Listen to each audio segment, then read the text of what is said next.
أعوذ بالله من الشيطان الرجيم بسم الله الرحمن الرحیم۔ میرے واجب الاحترام دوستو، بھائیو، بزرگوں، السلام علیکم ورحمۃ اللہ وبرکاتہ۔ پیارے دوستو، اللہ تبارک و تعالیٰ سے امید کرتا ہوں کہ آپ تمام حضرات خیر خیریت میں ہوں گے۔ پیارے دوستو، اللہ تبارک و تعالیٰ سے دعا کرتا ہوں کہ اللہ تعالیٰ میرے تمام مسلمان بہن بھائیوں کو اپنے حفظ و امان میں رکھے۔ دوستو، آج ایک نیا وظیفہ لے کر آپ حضرات کی خدمت میں حاضر ہوا ہوں۔ آج کا جو وظیفہ ہے، آج کا یہ جو عمل ہے، ان حضرات کے لیے خاص ہے جو بیچارے مظلوم ہیں، ان کا دشمن جو ہے ان کے اوپر حاوی ہے، وہ دشمن کے خوف میں بہت زیادہ پریشان ہیں۔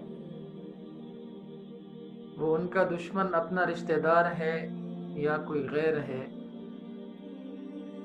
کسی بھی قسم کی دشمنی ہے، تو یہ وظیفہ جب آپ کریں گے تو انشاءاللہ اللہ تبارک و تعالی آپ کی مدد فرمائیں گے اور آپ اپنے دشمن سے آزاد ہو جائیں گے۔ جس دن سے یہ وظیفہ آپ شروع کریں گے تو انشاءاللہ مجھے میرے اللہ پر یقین ہے، بڑی امید کے ساتھ میں یہ کہہ سکتا ہوں کہ آپ یہ وظیفہ شروع کریں گے، ادھر آپ کے دشمن کے ذہن میں جو آپ کے خلاف فتور ہوں گے انشاءاللہ وہ ختم ہونا شروع ہو جائیں گے۔ میرے پیارے دوستو، بھائیو، آج کا یہ جو عمل ہے، اللہ پاک کے دو نام ہیں، ان کو آپ نے پڑھنا ہے۔ پڑھنے کی ترتیب کچھ اس طرح سے ہے۔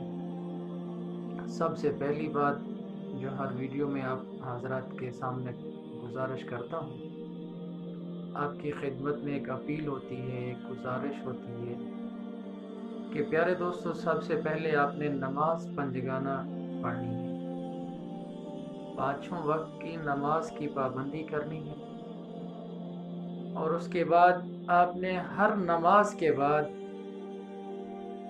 103 مرتبہ اللہ تبارک و تعالیٰ کے یہ دو نام پڑھنے ہیں۔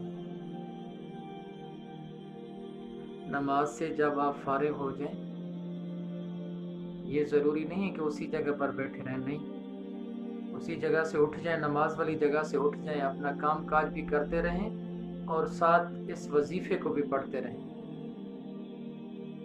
اللہ پاک کے یہ دو نام جو ہیں یہ اس طرح پڑھنے ہیں۔ نماز سے فارغ ہو کر 3 مرتبہ یہ والا درود پاک پڑھنا ہے جو میں ابھی آپ کو پڑھ کے سنا دیتا ہوں۔ اللہم صلی علی محمد افضل صلواتک۔ یہ درود پاک جو ہے یہ آپ نے 3 مرتبہ پڑھنا ہے۔ دوبارہ اس درود پاک کو سن لیجئے۔ اللہم صلی علی محمد افضل صلواتک۔ اس طرح اس درود پاک کو 3 مرتبہ پڑھنا ہے۔ پھر اللہ پاک کے یہ دو نام جو ہیں ان کو 103 مرتبہ پڑھنا ہے۔ یا قادر یا اللہ، یا قادر یا اللہ، یا قادر یا اللہ۔ ان دو ناموں کو آپ نے ایک ساتھ 103 مرتبہ پڑھنا ہے، پھر آخر میں وہی درود پاک پڑھنا ہے 3 مرتبہ۔ آپ 11 دن تک اس عمل کو کریں، انشاءاللہ اللہ تبارک و تعالیٰ سے امید ہے کہ آپ اپنے دشمن سے جو ہے نا چھٹکارا پا جائیں گے۔ اور یہی وظیفہ جو ابھی میں نے آپ کو بتایا ہے، کبھی کوئی مشکل پیش آ جاتی ہے، کوئی ایسے حالات میں آپ کہیں جا رہے ہیں، کوئی کسی پریشانی میں مبتلا ہو جاتے ہیں، تو 41 مرتبہ اس وظیفے کو اسی ترتیب کے ساتھ پڑھ کر آپ اللہ سے دعا کریں گے تو اللہ تعالیٰ کی مدد ہوگی۔ آپ کہیں راستے میں پھنس جاتے ہیں یا کسی مصیبت میں پھنس جاتے ہیں، فی الفور آپ اسی وظیفے کو پڑھیں گے تو انشاءاللہ اللہ تبارک و تعالیٰ آپ کی مدد کریں گے۔ اللہ تعالیٰ سے دعا ہے کہ اللہ تعالیٰ تمام مسلمانوں کو جتنا مسلمان پریشان حال ہیں ان تمام کی پریشانیوں کو دور فرمائے۔ اللہ تبارک و تعالیٰ سے دعا ہے کہ اللہ تعالیٰ مجھے بھی اور پورے دنیا کے مسلمانوں کو 5 وقت کی نماز پڑھنے کی توفیق عطا فرمائے۔ اللہ تبارک و تعالیٰ سے دعا ہے کہ جتنا مسلمان بیمار ہیں ان تمام کو شفاء کاملہ عاجلہ عطا فرمائے۔ اللہ تبارک و تعالیٰ سے دعا ہے کہ جتنا مسلمان اس دنیا سے رخصت ہو چکے ہیں اللہ تعالیٰ ان تمام کی مغفرت فرمائے۔ اپنی دعاؤں میں یاد رکھنا۔ والسلام۔